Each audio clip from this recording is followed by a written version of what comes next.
Never easy in the world of the royal family, is it? Because at one time or another, you're going to fall out with your relatives. Of course, we all do it, don't we?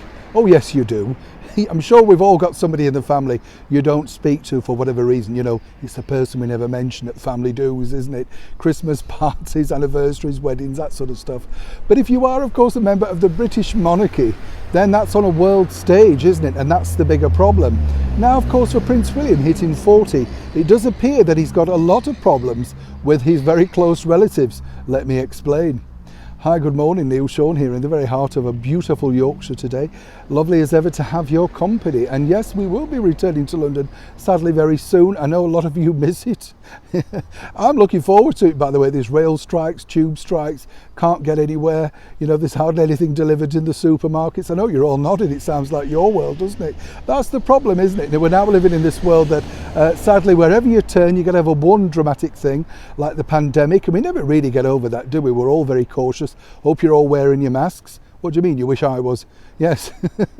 You wouldn't see me. I know, that's the point, isn't it? I know. Anyway, back as ever to your breaking roll story of the day. Now, this is a rather serious story because it all really centres upon the fact, as we've mentioned before here on the show, that when you've been a senior member of the monarchy, it's very difficult then when you have to pull back, you know, and that's been the case, of course, of the disgraced former royal known as His Royal Highness Prince Andrew, the Duke of York. You know, a lot of humiliation placed his way, and we're not here to take sides. We know the story, of course, but as I've said before, it must be very difficult for his mother, our monarch, the Queen.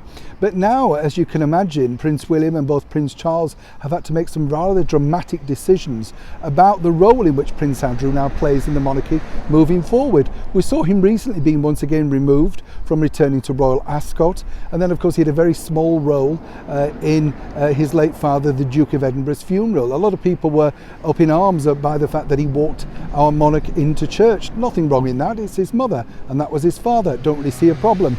But of course, making a move back into the monarchy full time is not something that both Prince William and Prince Charles are very keen on, and here's why. The bigger problem now, of course, for William and Charles is, you know, it's their popularity.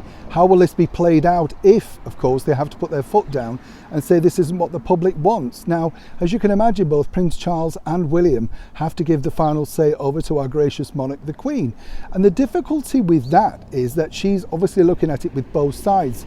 As a 96-year-old mother, she wants to do the best for her son, Prince Andrew. Now, a lot of people are saying, oh, well, she paid off the fine or whatever it is. You know, it's not really about that, is it? It's about here's a man who's just 60 years old, really in the prime of his life with no real role to do, but wants to do that. But both Prince Charles and Prince William don't want him to have a public role because they believe that it's damaged the monarchy. Now, there's lots of things that have damaged the monarchy over the years, some might say, of course. The Duke and Duchess of Windsor, Edward and Mrs Simpson, and other scandals that have been aligned to the British monarchy that a lot of people have forgotten about, but we know them because they're in history.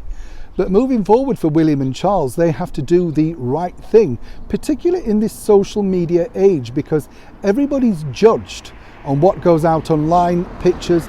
Everybody's a critic, a comment. Trust me, I know. If you say one word that people don't like, then they jump on it. Now, you know, as we often say here on the show, this channel's impartial. We bring you the news that matters to you and what we know. We're not here to judge anyone. But moving forward for William and Charles, it's going to be very difficult because in the fullness of time, when Prince Charles does become king, that makes it even more difficult for him to find a role, if any, for his younger brother, Prince Andrew. And then, of course, moving forward again in the fullness of time, Prince William, you know, what would he then now have to do with Prince Andrew? Would the public appetite have abated and would they want him back?